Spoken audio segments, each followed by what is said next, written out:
I'm not so sure that the tax treaty is going to be a barrier, but it's certainly creating probably some opportunities, because you will have a lot of investors trying to step out the Luxembourg SPVs, which they have created to hold the properties in France.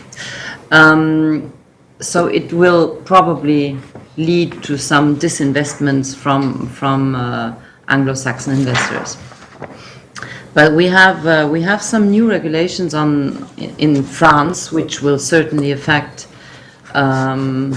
behaviors from both occupiers, tenants, investors, landlords, which is the famous Loi Pinel. I don't know whether you heard about that, which is affecting the leases, and with two effects. One, the duration of the leases, and one also is going to be the recoverable charges. And so the treaty hasn't been signed yet, and it's not completely sure what's going to happen. But apparently what we will have is a list of charges which will be able to be recoverable from the tenants in the leases, and others not by law. Which is, for example, structural expenses, structural works that in the future will not be recoverable from the tenants, even in a private agreement in the lease, and others. So we're expecting that. Where is that going to lead to?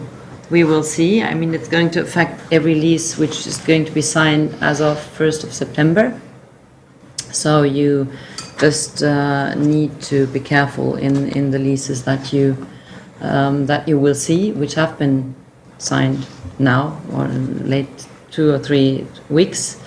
That might affect the rents one day, certainly in areas where there is a little bit of competition from tenants, because in order for the landlord to have the same yield on his investment, he will have to raise rents, which is not going to be possible everywhere. So that might affect prices.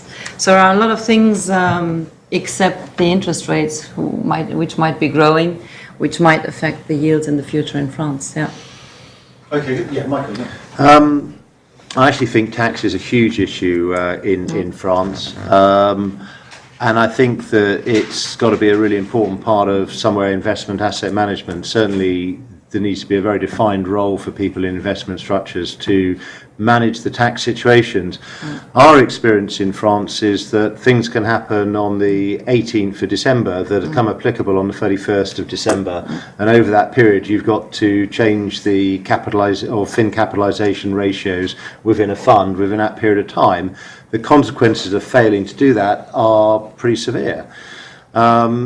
So in the time that we've dealt with one particular investment entity, we've had to completely change the corporate structure and take out 2 layers of Danish entities to end up with a somewhat simpler fund.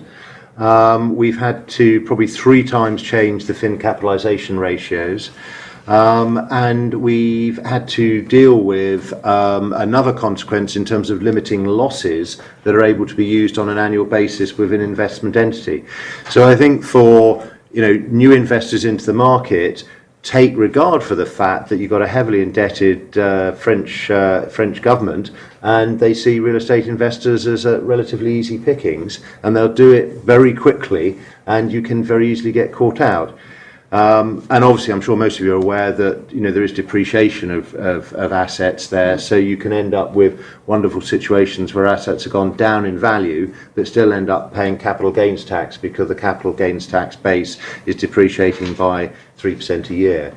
So I think what I'm saying is it's all out there, it's complex. But in investment structures, you can't just set it up day one and leave it to be. You've actually got to actively manage it. And you've got to do it in a way, in terms of when you're putting debt on structures, to do it with bankers that understand this, so that when you end up changing the borrower or wanting to shift the ratio that you put equity and shareholder loans into a structure, you've got to have a bank that will do something between the 19th of December and the 31st of December. Otherwise, everyone's a loser.